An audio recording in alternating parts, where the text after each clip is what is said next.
Kính chào các bạn, ngày hôm nay, Chủ nhật, ngày 16 tháng 2 năm 2020. Kính mời các bạn xem bản tin Bóng bể bất ngờ tại Trung Quốc, Phú Trọng sững sờ. Hệ thống kinh tế và chính trị ở Trung Quốc vẫn được Hà Nội coi là mẫu mực cho tới khi trái bóng của Bắc Kinh đã bị vỡ tung vào đầu năm 2020 với lại dịch bệnh bùng phát từ Vũ Hán. Điều này Diễn đàn Kinh tế tuần này đã phỏng vấn chuyên gia kinh tế Nguyễn Xuân Nghĩa về các nguy cơ tiềm ẩn trong nền kinh tế Trung Quốc vào thời gian tới, cũng như những liên quan và tác hại nguy hiểm tới nền kinh tế của Việt Nam. Đây là hình ảnh thành phố Thượng Hải, thành phố đông đúc, dân nhất thế giới trở nên vắng vẻ như thành phố bị bỏ hoang vì dịch cúm đang hoành hành ở đây. Tốc độ tăng trưởng kinh tế ở Trung Quốc chỉ còn khoảng 6%, nhưng dịch bệnh siêu virus đã xuất phát từ Vũ Hán có thể đánh sụt đà tăng trưởng này chừng 2% nữa. Như vậy, câu hỏi được đặt ra là mô hình kinh tế thị trường với đặc sắc Trung Hoa có giá trị gì cho Việt Nam trong thời gian tới hay không? Tiến sĩ kinh tế Nguyễn Xuân Nghĩa cho biết như sau. Đầu tiên, nói về tốc độ tăng trưởng, ta phải xét từ gốc tăng trưởng từ đâu mà đến. Từ một xứ hoang vu chỉ có một nhà máy mà xây thêm nhà máy thứ hai thì coi như đã đạt được tăng trưởng 100%. Nhưng so với các nước lân bang đã có cả trăm nhà máy thì xây thêm 20 cái cũng chỉ tăng trưởng 20%, mà thực tế là họ hơn ta gấp 20 lần. Nếu so sánh, một vài xứ ở châu Phi nghèo nhất như Chad cũng đạt tốc độ tăng trưởng là gần 60%, hay Liberia là hơn 20%. Một xứ bị chiến tranh như Iraq cũng có thể đạt tốc độ tăng trưởng gần 20%, và nội loạn như Georgia cũng có tốc độ tăng gần 10%. Tăng trưởng vì vậy chưa phải là phát triển bền vững, và kinh tế Trung Quốc thực ra cũng có nhiều nhược điểm có thể dẫn tới biến động nguy hiểm trong năm nay mà Việt Nam nên để ý và phòng tránh. Năm 2020 sẽ là một thử nghiệm gay go cho mô hình và mô thức kinh tế thị trường trong vòng đai xã hội chủ nghĩa mà ông Chủ tịch Trung Quốc Tập Cận Bình cũng như ông Tổng Bí thư Nguyễn Phú Trọng của Việt Nam đang cố theo đuổi. Tăng trưởng vì vậy chưa là đà phát triển, và kinh tế Trung Quốc thực ra cũng có nhiều nhược điểm có thể dẫn tới biến động nguy hiểm trong năm nay mà Việt Nam nên đề phòng.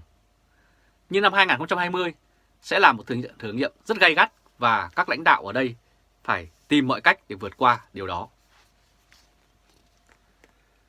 Đây là hình ảnh ô nhiễm không khí ở những thành phố hiện đại của Trung Quốc rất phổ biến, đặc biệt là Bắc Kinh. Và qua hình ảnh các bạn thấy rất rõ những tòa nhà chọc trời nhưng cũng bị mù mịt vì bụi mịn, và sống ở đây thì cuộc sống trở nên rất độc hại và nguy hiểm đến tính mạng vì bệnh tật. Nếu nhìn từ thời cách mạng tàn ác của Mao Trạch-đông thì điều đó không sai, nhưng nhìn rộng hơn thì Trung Quốc đang có vấn đề. Con rồng đó có cái đầu như bã đậu, và lãnh đạo xứ này ý thức được điều đó hơn lãnh đạo Việt Nam. Đó là sự lãnh đạo của họ ngày càng độc tài và độc ác. Động lực kinh tế khiến lãnh đạo hết là trung tâm độc quyền như xưa, như nạn tham nhũng đi cùng chế độ độc đảng cũng khiến cho lãnh đạo bị coi thường. Khác hẳn với cái thời mà cả nước như lên đồng dưới khẩu hiệu cách mạng của Đảng. Năm nay có thể thấy sự phá sản của mô thức kinh tế thị trường nửa vời, và Trung Quốc mà đã có loạn về kinh tế thì Việt Nam tất bị ảnh hưởng rất nặng theo đó. Lãnh đạo Việt Nam sẽ mất luôn chỗ dựa ở Bắc Kinh khi kinh tế của họ bị khủng hoảng trầm trọng. Vì sao ông có vẻ lạc quan với thành quả kinh tế của Trung Quốc? Câu hỏi này được đặt ra cho tiến sĩ. Ông nói, vì lãnh đạo xứ này là Tổng Bí thư Tập Cận Bình đã xây một kiến trúc nguy nga đồ sộ trên nền móng mong manh. Khi kiến trúc đó bị sụp đổ, chẳng những người dân và giới đầu tư bị thiệt hại, mà các nước lân bang, trong đó có Việt Nam, cũng bị vạ lây vì họ kết nối với nhau qua rất nhiều những kênh kinh tế, chính trị, xã hội khác nhau. Trung Quốc tiêu thụ năng lượng lớn nhất thế giới, nhập khẩu dầu thô nhiều hơn cả Hoa Kỳ. Dù có trữ lượng thứ 5 của địa cầu mà không có khả năng giải quyết nhu cầu đó, trong khi lại gây ô nhiễm cho môi sinh, thì điều đó sẽ không bền vững.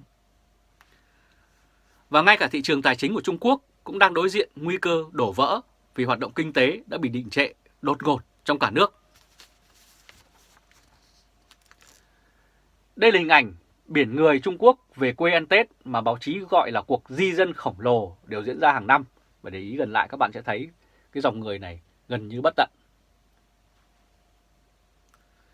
Sau vấn đề về tổ chức thì hãy nhìn vào mặt trái của tốc độ tăng trưởng của kinh tế của Trung Quốc đang bị khủng hoảng về nhân dụng.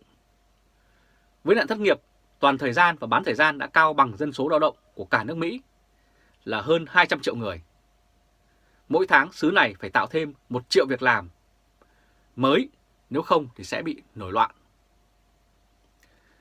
Vì nạn thất nghiệp trá hình, việc cải cách doanh nghiệp nhà nước bị khựng lại mà cũng đủ gây xáo trộn xã hội và rủi ro chính trị cho các lãnh đạo Đảng Cộng sản ở Trung Quốc. Sau loại tắc nghẽn về năng lượng và khủng hoảng về nhân dụng, Trung Quốc còn gặp nguy cơ cận kề là khủng hoảng tài chính như trường hợp của Việt Nam. Vì định hướng xã hội chủ nghĩa với màu sắc Trung Hoa, lãnh đạo Bắc Kinh muốn được lợi nhờ tự do kinh tế mà Đảng vẫn nắm quyền lực, và đây là điều rất mâu thuẫn. Họ dùng hệ thống ngân hàng như những trung tâm thu vét tài sản quốc dân và dồn cho khu vực quốc doanh, với hậu quả là hệ thống ngân hàng ngập trong biển nợ, làm nhiều doanh nghiệp đã phá sản. Và hiện nay, trào lưu rút tiền ồ ạt khỏi thị trường Trung Quốc để đầu tư ra nước ngoài cho an toàn hơn đang diễn ra khắp nơi tại Trung Quốc đại lục, và điều đó cũng gây rất nguy hiểm cho giới lãnh đạo và cầm quyền tại Bắc Kinh. Đây là hình ảnh một nhà máy gia công hàng ở Trung Quốc, nơi được gọi là công xưởng của thế giới. Dĩ nhiên, giới đầu tư nước ngoài đang tháo chạy, chả dại gì mà bù tiền cho khoản thâm hụt đó như gió thổi vào nhà trống. Việt Nam hiểu chuyện này vì cũng có vấn đề tương tự. Nhưng tình hình Hoa Lục còn nguy khốn hơn vì một hiện tượng khác là tẩu tán tư bản. Truyền thông quốc tế cứ nói đến các khoản đầu tư nước ngoài được trút vào Hoa Lục mà không để ý các loại đầu tư từ Hoa Lục chuyển qua xứ khác, và con số này là rất lớn và khổng lồ. Ngoài hoạt động tẩu tán tài sản của đảng viên, cán bộ muốn tự chuẩn bị cho mình một tương lai khá giả sau khi mất quyền, họ còn có hoạt động tài chính của các ngân hàng và doanh nghiệp Hoa Lục, vì họ thấy đem tiền đầu tư cho xứ khác lại có vẻ lợi và an toàn hơn là đầu tư ngay tại Trung Quốc. Nếu họ vững tin vào tương lai của kinh tế nước này theo mô thức xã hội chủ nghĩa với màu sắc Trung Quốc, thì đã chẳng có nạn tẩu tán như vậy. Và đây là một nghịch lý ít ai nói tới. Việt Nam nên nhìn vào hiện tượng đó để học tập. Chưa kể tới một nghịch lý nữa là Trung Quốc dồn sức xuất khẩu để thu ngoại tệ và lại chuyển ngoại tệ đó ra nước ngoài. Và Trung Quốc cũng giống như Việt Nam, họ bị bệnh hình thức rất nặng và luôn tìm mọi cách tuyên truyền quá mức mô hình kinh tế xã hội chủ nghĩa của mình, và những cái vấn đề quan trọng về nhân quyền, về tự do của Trung Quốc thì đã bị đè nén và giấu đi. Đây là hình ảnh buổi tiệc tất niên linh đình của 40.000 hộ gia đình tại Vũ Hán với 13.200 món ăn đầy màu sắc được ghi vào sách kỷ lục thế giới. Và bữa tiệc này được thực hiện ngay trước khi dịch virus corona bùng phát tại Vũ Hán ít ngày. Dường như lãnh đạo xứ này chưa học được kinh nghiệm của Nhật Bản 30 năm trước, là thắt lưng buộc bụng để xuất khẩu tối đa bất kể lời lỗ, chỉ cần gia tăng thị phần của mình là đủ. Sau đó lại nhắm mắt đầu tư ra nước ngoài, thấy gì cũng mua, tưởng rằng đó là bành trướng, thế lực và ảnh hưởng. Cũng vậy, Trung Quốc đã thổi lên một trái bóng đầu tư với nhiều dự án có giá trị kinh tế thấp. Điển hình là ở Thượng Hải hay Thẩm Quyến, chưa nói tới bế tắc tại Hồng Kông. Lãnh đạo chậm tiến ưa khánh thành các công trình nguy nga để tiếng cho đời mà ít khi nghĩ đến các dự án nhỏ bé mà thiết thực cho người dân. Cho đến khi tất cả sụp đổ như các nước Đông Á đã gặp vào năm 1997 thì lại đổ lỗi cho tư bản và đầu cơ. Trái bóng Trung Quốc sẽ vỡ và nay đang vỡ trước mắt chúng ta.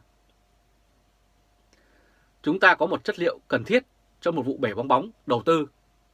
Kinh tế Trung Quốc phải hãm đà tăng trưởng kinh tế để tránh nguy cơ lạm phát khi thị trường hết hồ hởi bởi ảo giác phồn thịnh và triển vọng đầu cơ.